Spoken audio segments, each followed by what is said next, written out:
Hi. Hello. Welcome. You were kind of delayed I know, there. I was sorry. Know. Like she gave you the thumbs Yeah, up. welcome. Hey, it's Roy and Val from Delphi, coming to you live from Delphi. And sorry we're late for anybody that was here right at 1 o'clock waiting for us to come on. I know. We got a lot of stuff to tell you about. So today we were going to talk about some casting molds. I think we've done some casting molds before, but Yeah, I'm not sure. I think But we we- must we- have. but- We've touched on it. I for think sure. maybe I we've don't know touched if on it. we've Yeah, and then done it completely, but we were looking through our newest sale catalog, and we saw these great Christmas ones, and we thought, what a perfect time, right? Like yeah. way to be early for Well, I Christmas. was going to and say get we're some really stuff impressed done. with ourselves because Yeah, for normally we us. think of this in November or Yeah. So yeah, this So is the cute yeah, the snowman. snowmans. That's one of the brand new ones, which is really kind of fun because when you look at the mold, at first I wasn't really sure what I was supposed to do with the mittens. I thought maybe we just glued them on, but you can see that you can attach some wire to them, and if you're careful, you could probably even change the angle of the arms or something. Yeah, I'm not going to do that. Yeah, I guess we're not gonna do that. I didn't make it, so Yeah, I'm tempted, but. I know she used to really. But if you do it, you would want to bend them from up here because it could. Oh yeah, it could chip away. chip back out of there. Yeah, but it's just cute, very cute. So this was, since we're looking at it and talking about it, we can just say that, so the wire is a high temperature wire, nichrome wire. Mm-hmm. So we sell it in a few different gauges. I think this one is the 17 gauge, the little bit thicker and then one. They twisted it. Yeah, and we then don't sell yeah, it and then she, twisted. that's right. Yeah. Then she twisted it. So Yeah. yeah, Daisy that works here at the store. I did the nose. I think I did the carrot nose. That's all I had time for. So I asked her to help me out, and she finished doing the rest of it. She did a great job. We're going to show you a little bit later how to clean that.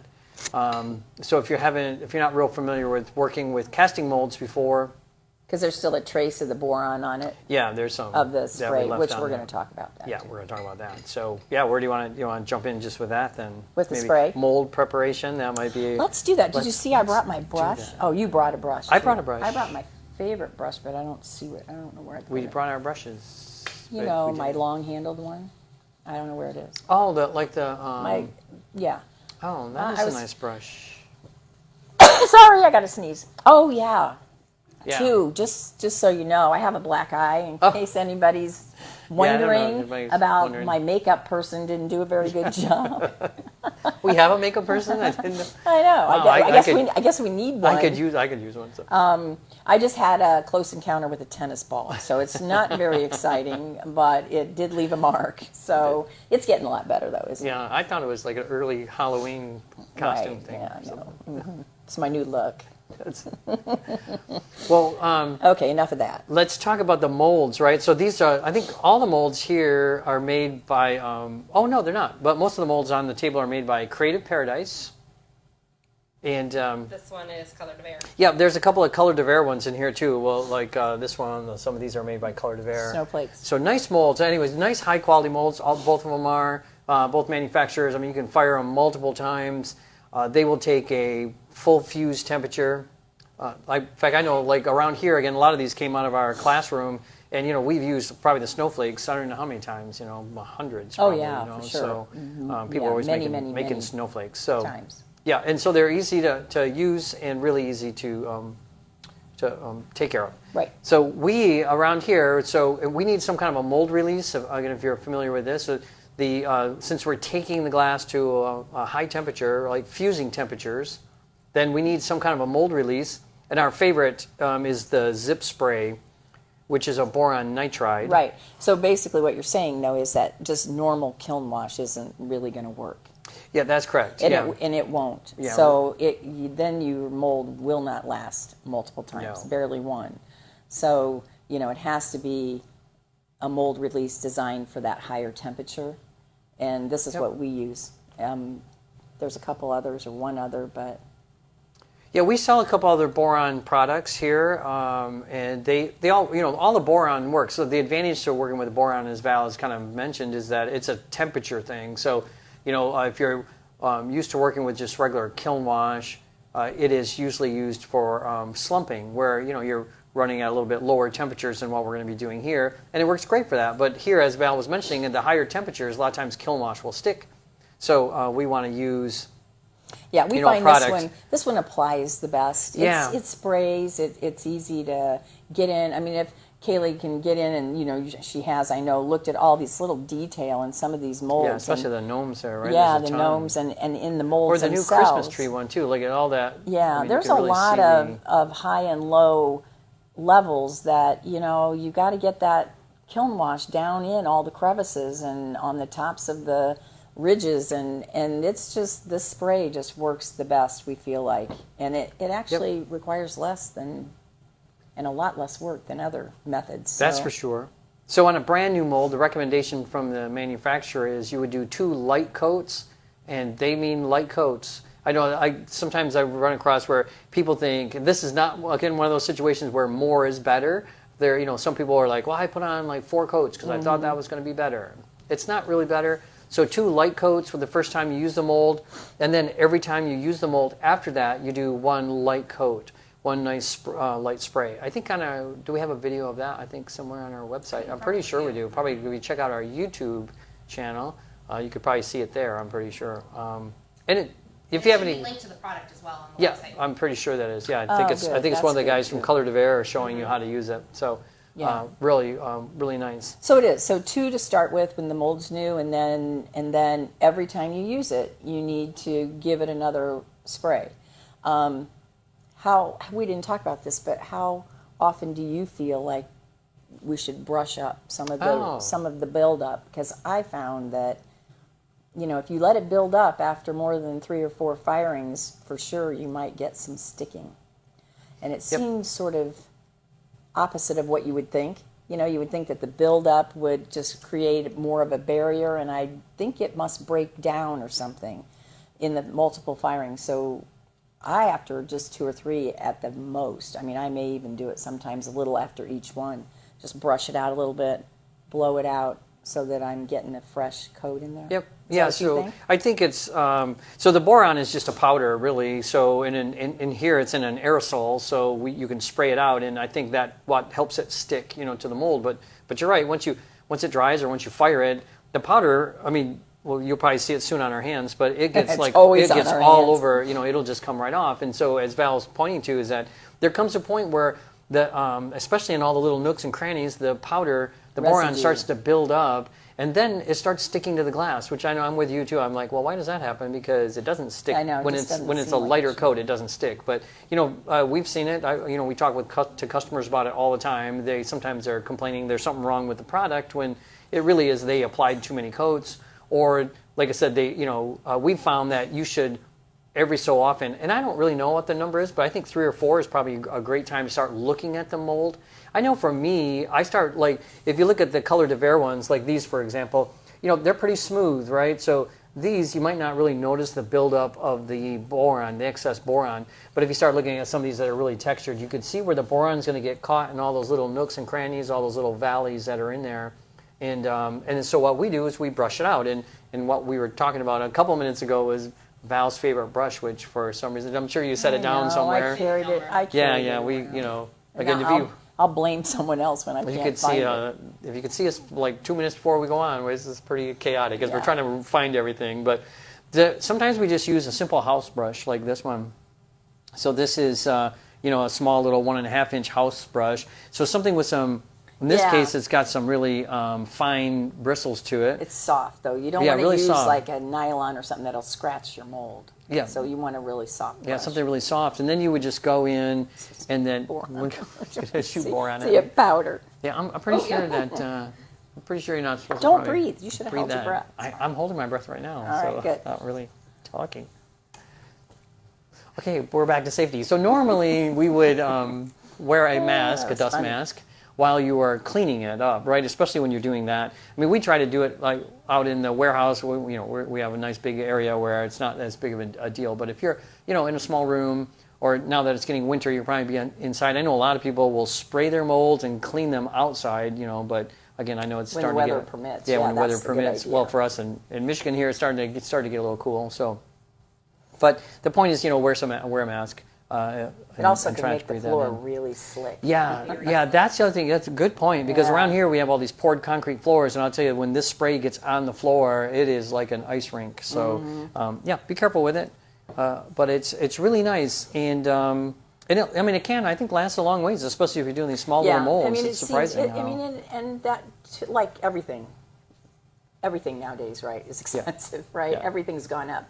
But this is relatively the same price. It's been for quite a while. And I think that it is a little more than what people go, whoa, But if you really do think about how long it lasts, I mean, we're just talking one little spray on these kind of not huge molds. We should make the point, too, that we would never spray our slumping molds. I was just going to say that, really, right? Yeah, because that's just... that would be a waste, because you still then would have to do it every time. And, a lot of times slumping molds obviously are much bigger, plates, bowls, platters. That wouldn't go far. And you start doing all your slumping molds too. So we would never do that. No. I mean, that would just be a waste. That's where you want to use kiln wash. And if I'm not mistaken, I was going to say, good. we have a video I'm on pretty sure that. we did a video on that, on when you use boron and when you use, kiln wash. A really simple way to look at it is, as we've said a couple times, it's a temperature thing. So anytime you're going even close to fusing temperatures, you should use a boron. You should use boron, right? If you're slumping, that's kiln wash. So if any mold calls itself a casting mold, again, that's going to be a full fuse in there, and you'll want to use the boron. So that should be pretty easy with that.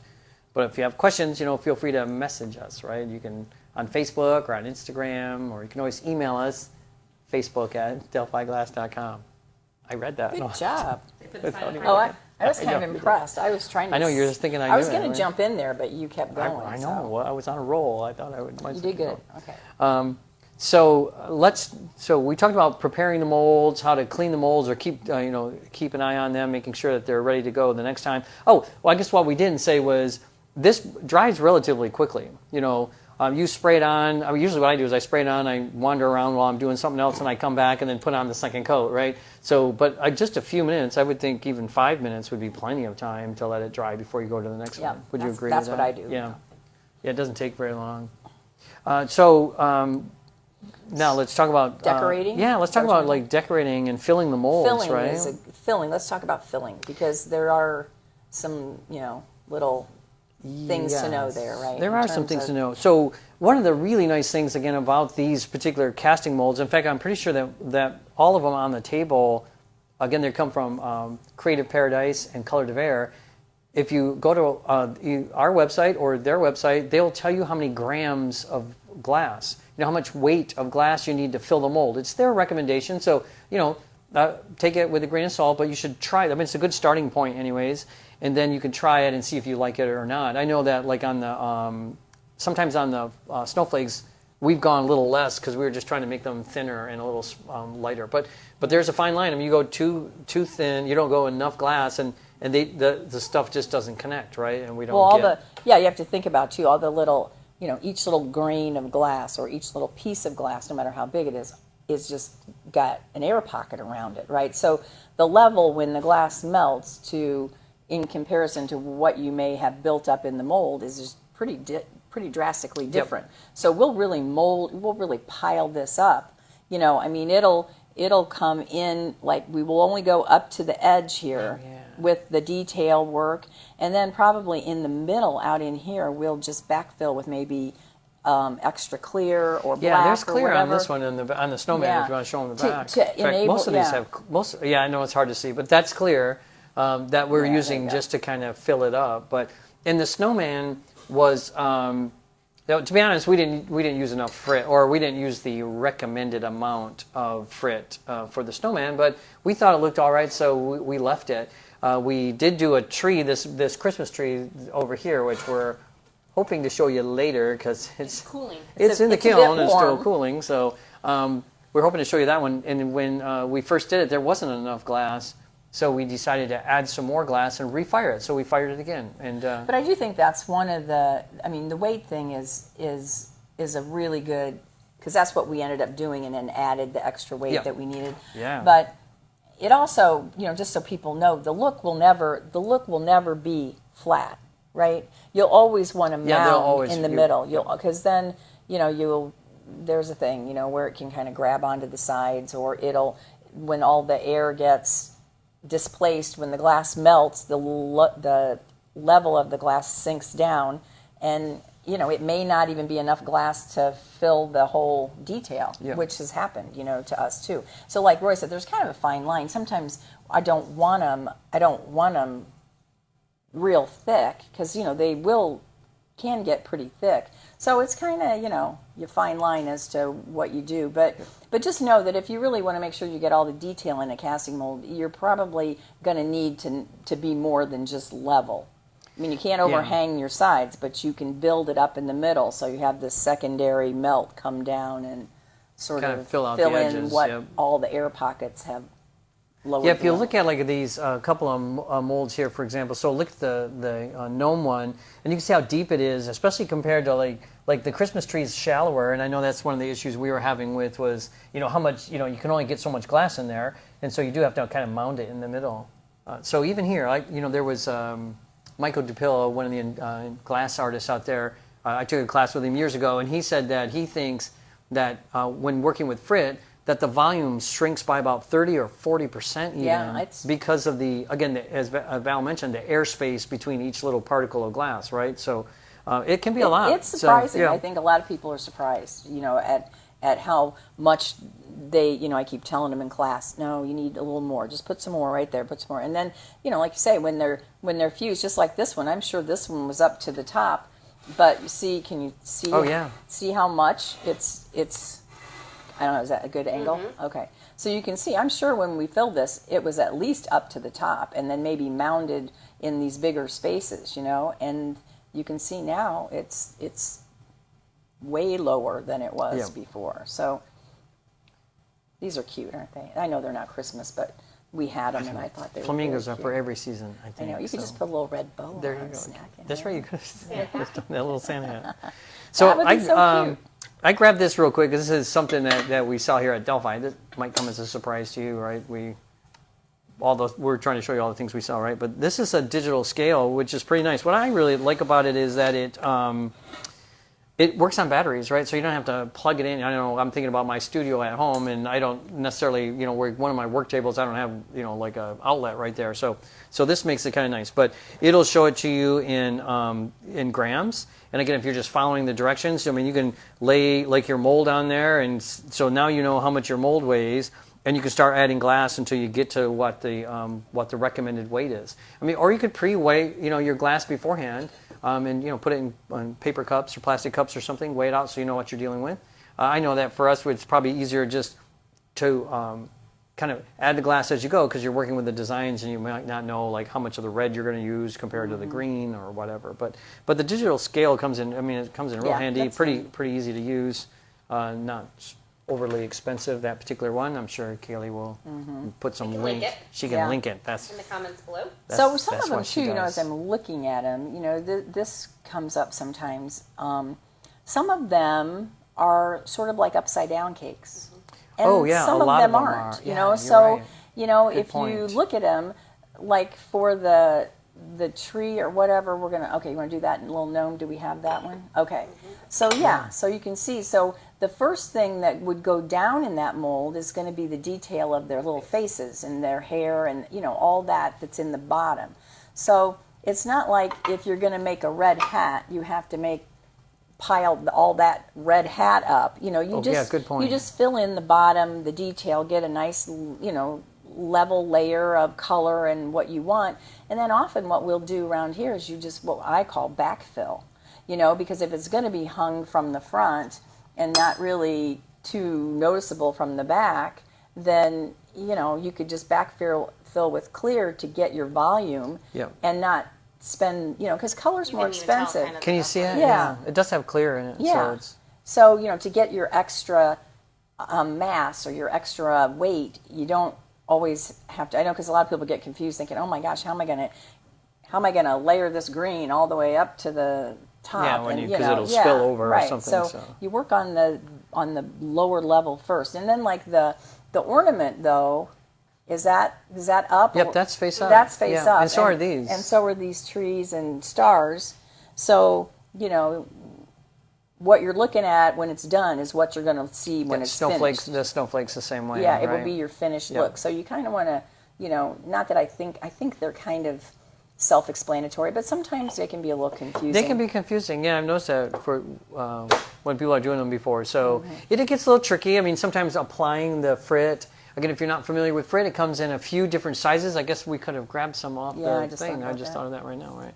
So here's a, I guess it just varies from manufacturer to manufacturer, but like this is a fine, and this is what they call medium. I think you can see it's a little more coarse than that. And then here is coarse, right? And then so we would use, all of them, right? Just depends. I think if you look at this flamingo, even the flamingo, did you pull one of those out? Yeah, put your finger on there. Oh yeah.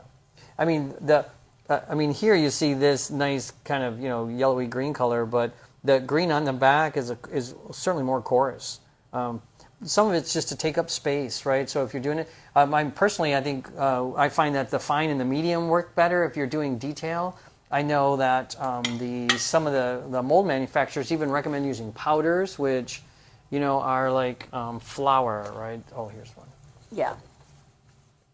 Right, you can see that.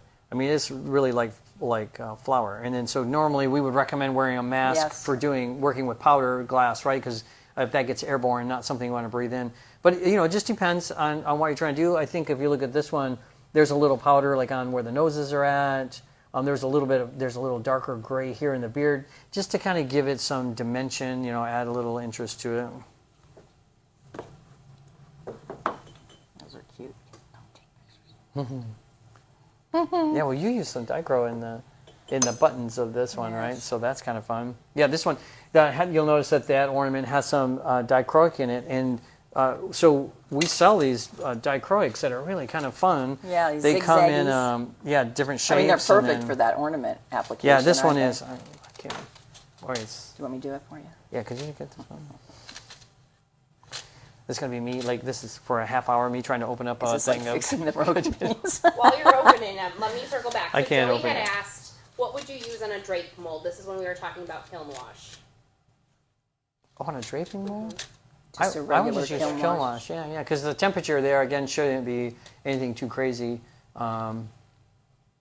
This is kind of like a drape mold here, right? So, well, unfortunately, we don't have an example of what this looks like, but this one works with the tree. So you would, fuse this tree and then lay it over this one and drape over it, and you get this really nice curved piece, which we have something similar in the kiln, but we're hoping maybe that it was a little warm, so we didn't pull it out right away, obviously. But that's a perfect example of kiln wash for the draping, since you're not going up to a full fuse there. Yep. Yeah, perfect. So here, I just wanted to show you some of these other zigzags that we have. So this one's got a really fun texture on them. I don't know how well that shows up on there, but and it's sold like this in a pack, so you get a bunch of them with a nice wide variety. I guess I won't open all of them, but I think you guys kind of get the idea. This is just single color ones in what they call primary colors, I think is what the manufacturer says. These are just a little bit different shape. They're little softer squiggle, not so dramatic of a zigzag like the other one is, so if you can see those. And then these are, these are patterned. Oh yeah, I think you can see those, right? So they just have a patterned dichroic on the surface. But kind of fun. I mean, kind of a quick, easy way to add some interest or decoration to that. The other dichroic that we used was, hey, you found your brush. The other dichroic that we used, in fact, it's in these here, if you can see these. I know it might be hard to see, but on the outside there is some dichroic. Those are so cute. I just think those are so cute. Yeah, aren't those so fun? Let me get one out because they're maybe easier to see. They're and it's this stuff here, this dichroic flakes. And I'm sure no one's asked us this question yet, but the COE of the glass doesn't matter what we're doing here, right? I mean, some of these I'm sure are 96. I know some are 90, so the dichroic's the same way. Some we have some that's 96, we have some that's 90, but this are those little tiny flakes, and these are kind of a fun way of just adding a little bit of color or interest in there. Yeah, if you can see that one, that's there. As long as you're using the same COE, it doesn't Yep, matter. Exactly. Yeah, and they're relatively, the flakes are, I don't know the They price go a off long top of way my too, head, though. but yeah, it's a great price, and they go a real long way. They're fun. A nice way. And then this one is just some more like frit, so it's a little chunkier looking dichroic. And this one is kind of fun too. This one we sell in a couple sizes. I just grabbed this one because it was the smaller ones. But it's actually, the glass is colored with the dichroic on it. So another nice way of adding some little pizzazz to your piece with some color. suggesting that we show how to work with frit in some of these details of the mold. Can we show them real quick how you place that there? That's a great question. Thanks for. Yeah, we can, Roy. You can do that, right? Thanks for. Here's a tree. Thanks I for got playing along. Hey, we got the tree. I think we should clean the tree because it's Is it? Yeah, I told you once we got it out of there. Yeah, so this is a tree and it got slumped over. It's the bigger version, so it's in the other. But that's well, kind it's of the actually idea. Well, a different. It's not the big conical one. I used a. It's just a half circle, which is also from Creative Paradise. But you can see, right? Like it just stands up. Nice, Kinda. right? So you can put a candle behind it. It's supposed to light up. So that's kind of a fun thing. There's a lamp base that you could attach. Yeah, I didn't grab the lamp base to show you, with but the there's little a light behind it. Yeah, there's a lamp base that's that it pretty. just kind of fits on that, which is I think we actually have pretty pictures cool. of that in the flyer, or probably on our website, right? Too? Do you think? Okay. Yeah, But and then so, are you telling me there isn't a mold that goes Yeah, there like is. this one? Yes. There is. That's It's what on I its was way. trying to say. That there is a bigger mold that. Oh, I thought you said we use that mold. No, I was just not even going to say anything. Oh, I you was were just just, going to. you were just going to pretend like we. Yes. Oh, okay. We didn't have one in stock. That's why we couldn't We didn't have it in use stock, the big so- one. So we couldn't. So we yeah, we had to use a makeshift different one. something, So, which but, is something everybody. but it's can do, nice. It's but- nice. Yeah. Yeah, but it really needs to be clean. Yeah, See? so this is what they look like when they come out of the mold. If you're not familiar, a lot of times. So this is just the boron, and you can see it all over Val's fingers, It right? looks flocked. Yeah, it looks like snow or something. That's Yeah, right. it We does. were going to leave it on there, but No, but we're going to show you how to clean it Yeah, or see, clean them up. see how cool it is? Yeah, it is surprising how cool it is. If you guys knew how hot it was just like a little while Like ago, about 20 minutes we ago. would have. Yeah, we were. Yeah, okay, whatever. We were like it's pushing okay. the limits. That's what we do. But we are going to show you how to put some But we're frit gonna in do here. that. But let's clean this one first, right? Okay, Since we're you kind clean of talking it, about and it. Is that I'll all right? grab some frit we'll be for the- right back. I got some water just right over here. I got Oh, a look, ton of nobody's water. here. Yeah, no, I'm sure some people prefer it that way, wouldn't they? So a variety of ways of cleaning it. I mean, just simple water works probably the best. And of course, in this room, I don't have any running water, so we're gonna put this in the water. This, You got your you tub. know, yes, but the water is like nice and cold. It's Oh, really great. It's gonna shock it. Are you worried? Yeah. Are you worried? Go Yeah. ahead. Are you? I'm not. We're not worried. Whatever. It's glass, right?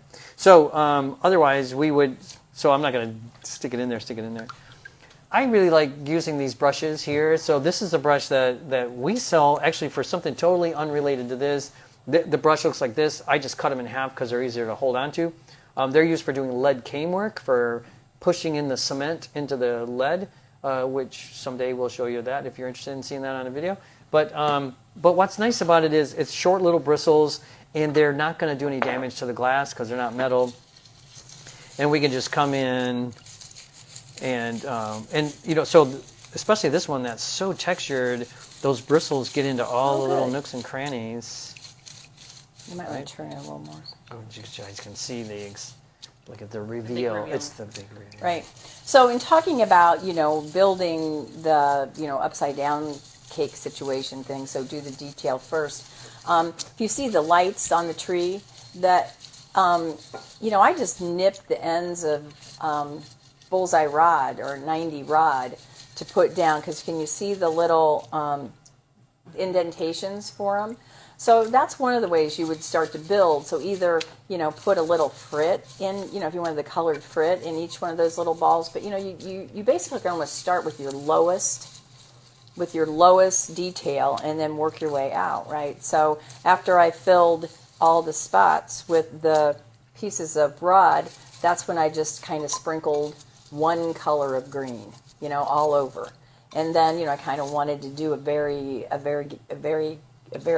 what is it? Variegation? No, is that right? Very. See, I know, right? Sure. That's Okay, well, we're going to go with that. And so I wanted there to be different colors of green. So then we sprinkled some other green. And then, once this whole bottom was covered and I wasn't really seeing any white, that's when I started to backfill, which is green. So you can see that, again, for the most part, right? I mean, looks like I did an okay job. Maybe I didn't. Normally I would do this like under some running water, Yeah, as I was mentioning. but that And then took the a lot of water it in here off. is so cold, I just didn't really want to Susie's just helping. stick the whole Variegated. thing. Thank you. Gosh, you knew I just knew it didn't when sound did- right, but then I couldn't come up with it. I like variegation better. It just sounds It's kind of like irrigation. Sounds like It didn't sound right. it sounds better than Thank it you. sounds better than variegated. Yeah, thanks for correcting us. Hey, anytime you feel like I was going to say, anybody wants to correct us, keep us busy. Yeah, but that did clean it out. Nice. yeah, that did clean out pretty decently. Yeah. So I grabbed a couple other things just in case. So sometimes we use these scrubby pads. Ours happen to be blue, but the green ones, I'm sure Scotch Brights or whatever they call it. Those work pretty well too if you have some stubborn ones. So if you're running this situation where maybe you didn't clean your mold out as often as you should have with the boron, and the boron really starts sticking, that's when you might want to look at something like this. Or one thing that I've heard works really well, and I've tried it. This is a cleaning sponge from Mr. Clean, Magic Eraser. That's right. it. Sorry, we don't. Not sponsored. We're not getting any kickback from them. We don't sell those. I know, but we don't sell those. Oh gosh, we might be in trouble. I know, we could be. Heck, are you kidding me? The Mr. Clean people are going to be begging us to. That's right. They're going to want us to do videos That's for right. them, I'm sure. That's Oh, funny. that is funny. Okay. So, but this works actually really quite well. So, and again, since it's a sponge, you're not again. You want to pick something that's not going to do any damage to the Yeah, you don't want glass, to scratch. obviously, right? So not a. But there's a free little pitch for the Mr. Clean people. And thanks. And but this one is so Val did a great job with this. But as Val was talking about, I heard her talking about you want to do low spots first, right? So, but that's Hold that up one. to the light. Yeah, hold that. You got that. I'm just going to move the water out of my way. If that's Is that right? What you mean? Yeah, you do it. There you go. Let's see what it would look like with that candle.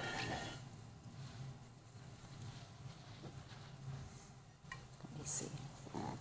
Oh yeah, so that's and this one. I mean, I will tell you that I've done a ton of these, and sometimes the ones with like Daisy on this one, the detail of that scarf might have driven me crazy, but she did a really good job. But it does have to do with being able to like use a little spoon to put.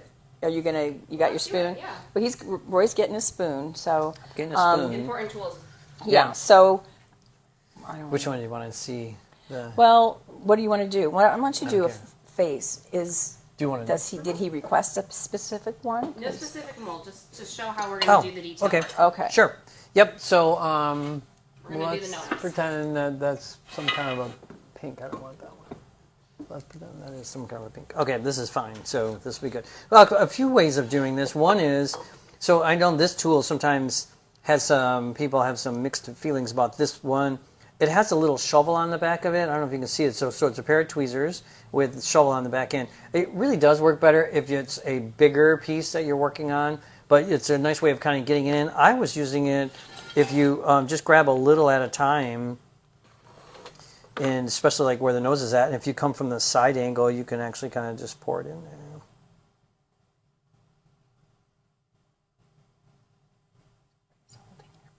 I know everybody's anticipating it, right? So, so you can see that if I wanted to add some more, which I probably would, try to fill that space up a little bit more. I would come in here. Again, I'm just using the side of the shovel to get it in there. And then we often use like a soft bristled brush, to Yep. like get off wherever we, maybe messed up. Yeah, you just want to be a little careful. I mean, with the brushes, you don't get too aggressive where Yeah. you start knocking the boron out. But really, just But just real touch it up a soft. little Yeah, bit. you want yep, a that real works soft. pretty good. Or you can use it to knock stuff out of there, right? Like so, like if you didn't want that up even in there, you could come in and take it up out of the edge of the. Well, I'm just flicking it out of the mold, right? So Yes. you can see I'm getting in that last one is bugging me. It's still on there. So that's another way of doing it. People use spoons, as Val mentioned before, especially if I was doing like this large area here. I would use a spoon. What's a really nice thing to do is, I don't think we have one here, is to pinch the spoon. So if you can put it in a vise and then kind of crank down the vise and then get the spoon, the tip of it to be more of a funnel, like a really narrow funnel. That way, if you're just trying to get into a small little spot, that works real well. Sometimes these older spoons work a little bit better. It's easier to manipulate them, to bend them, than these manufactured ones tend to be. This a one little didn't have tricky much detail, really. Yeah, so it's no, kind of, I did the nose. That was pretty well, impressive. But what's your specialty? Thanks. I can tell you what. Another thing to do is, let me grab this gray, and then I'll grab some white just for fun of it. Is that white? Powder vibe. What about the powder vibe? Yeah, the powder vibe, that works pretty well, right? If you're trying to get things in a very narrow spot. So I don't know. I think it's powder though, right? I don't.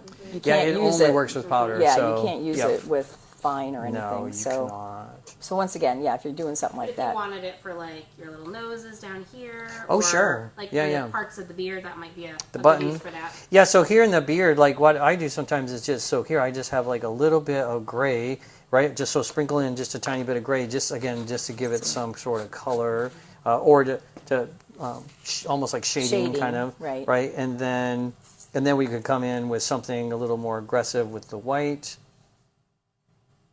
And of course, now at this point, if I'm going to eventually bury the nose, right? And it's going to be fine because, again, like we've been saying, we're going to flip this out and you're going to see the pink that's there. So I would just continue to like put this in. What does help is I try to keep them, working at I would start adding some of the hat in. That way this doesn't spill into there so much, right? So it kind of stops it from going somewhere I don't want it to, but yeah. But you get the idea about how that kind of works, right? And then we would pick something for the hat. I know one of the sort of tricks was to show the. And Creative Paradise said they use powders a lot of times to just add a little color or a little detail. So like these gnomes have a little patch on their hat, and so just you can just sprinkle just a tiny bit of color there. To give that a slightly different look than everything else. And it's okay if it kind of doesn't stay right there because, it's a patch, right, on the hat. So. It's a patch. And then we would add some color. What do you want, green? Sure. And this is a fine, I just grabbed it. It's a fine. I probably would have grabbed a medium if I was really thinking, but that's all right. Well, sometimes the fine works a little better. It depends on stay where you put it. how detailed the... Because the chunkier you get, the more it kind of rolls around. Got a question from Jeanette. How about using water or a liquid stringer to put fine frit in the detail? I guess you could do that. I've never actually done that, so I guess that gives you a little more control, right? If you put it like in a squeeze bottle or something, you could kind of squeeze it in place. Sure. That sounds like a nice idea. Mm-hmm. Again, here, I don't have to be super, super careful because if I cover the nose is going to get covered anyways, right? I mean, the back of it is going to get covered, and then we're going to flip it over. But you can see where you can just put it in here. I'm just trying to not waste a lot of frit, so I'm trying not to get a lot of frit up on top here. Obviously, I could have added some color to that. I could have, Val had talked about using rods, or you could use millefiori. That's the other thing. Right, we could have used some millefiori. I could have stuck those in first, and those would have added some design to the piece. But yeah, it's you can include almost anything, stringer, like your zigzags or dichroic pieces, the millefiori. There's. Isn't there a piece that has on the table that has stringer? I thought I saw a piece that. Oh yes, the tree. Oh, yeah, the tree does. Yeah, those are kind of fun because. That one that Kaylee has in her hand, the tree there, it's a two-step process. It starts off like this like tree. this tree. And then you fill it. And then you fill it and fire it again, right? And you can see that we're not going super hot. Obviously, we're just going... So one of the things is, depending on, how high up you want to go, try to get it... I'm trying to pick up some of the design in the hat a little bit by just making sure I've got the frit high enough there. But, I might just at this point just backfill it. Add some clear.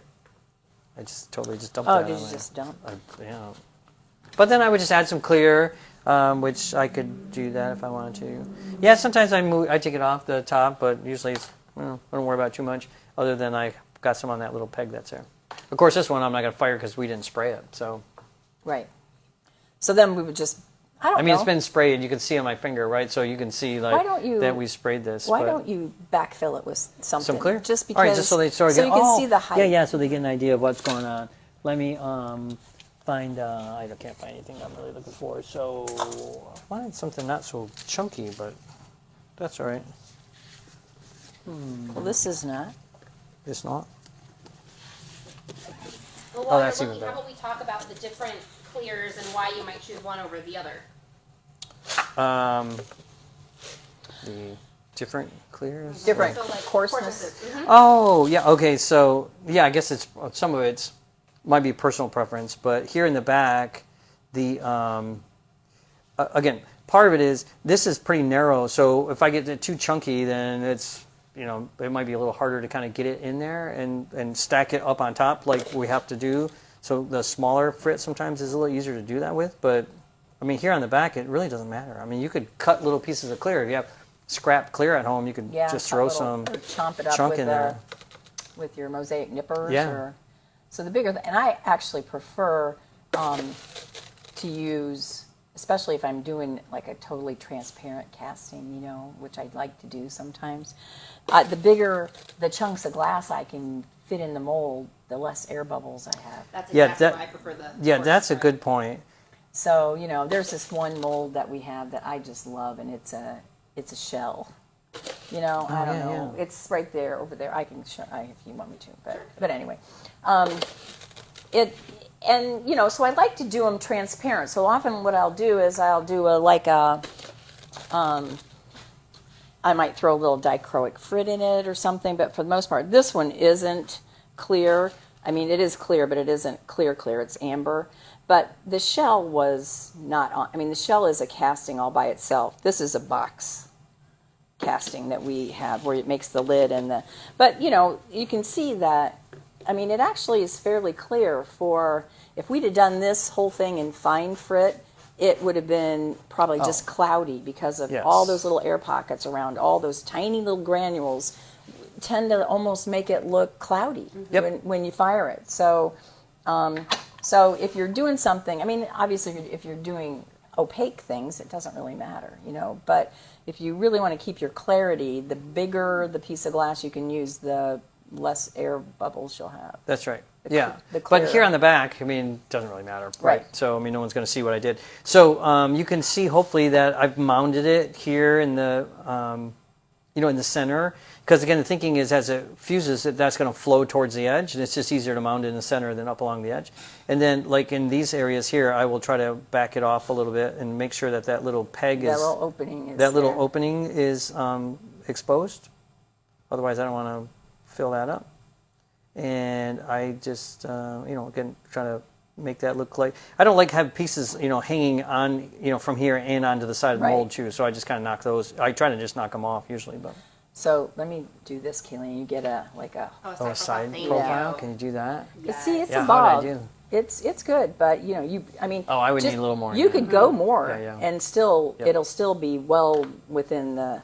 Well, the best thing would be, so this would be perfect for this sort of thing, which I don't know what the weight of the mold, I don't know what they're recommending as the weight is. And of course, I only did one of them, so it does make it sort of hard to tell. But otherwise, you can, so on this scale, if you'll notice, like I didn't turn it on until I put the mold on, which does what they call a tear, right? So it just starts at 0. But anyways, if you knew the weight, then you could just add that on until you got to the weight that they recommend, and then you would know you had enough weight of glass in there. So, and you could just do that by adding more clear, right?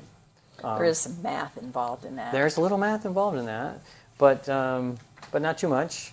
I mean, most of us, I think by the time we've done enough that you just get a good feel for it, right? I mean, you sort of know, like, I gotta have it sticking so high up off the mold, right? I mean, sometimes intentionally we make them thinner. Yep. I mean, just because if we don't have all this little detail out on the ends, that's fine. But I didn't want a big thick piece. I just wanted a a little bit of that texture. Yeah, I think this snowflake is a great example of that because right. I think all of the fusers know that there's the 1/4 inch rule or 6 millimeter rule, right? Glass wants to be 1/4 inch or 6 millimeter, but you can see how thin the snowflake is, right? I mean, that's nowhere near 1/4 inch. I mean, it's barely 1/8 of an inch. So again, you can get away with it. If you're not going to a full not fuse. going so hot, right? So this one was, I don't know off the top of my head, but I know it wasn't what I would call a full fuse. I think we have that firing schedule on our website as well, and it is surprisingly cool. Yeah, it's surprisingly low. Yeah, what that is, but it works, right? I mean, part of it is because we're dealing with frit, and the frit just absorbs the heat a little quicker. Well, yeah, that tree looks real nice, clean. Look at that, and it didn't break, man. I know, it stayed clean. So, like an hour ago, it was 800 degrees. So, It's not ideal. Yeah, what not we ideal. did, but We kinda crashed got it. behind. Kind of quick, just so you guys could see it. But it is cute. But fun. And I think it's going to light up I pretty do nice, really. I mean, we were talking, and I think Kaylee's gotten a few good shots of this tree mold. But I mean, the detail is really lovely in the branches. It really, I mean, in yeah. the whatever you call it looks those just things. like a real The pine tree. So needles. Yep. That's what I meant. Needles. good. Yeah. So what else we got? I Is don't that know. it? Was that? Hopefully that was helpful. Seeing me fill one. That was. I I enjoyed think it. the key Good, for those, good. especially these detailed, are working backwards. Yes. Yeah. Yep. Just remember that what you're putting down on the mold is what you're going to see when you get done. So yeah, you can see Daisy did a real nice job with the snowman and did a great job with the decoration.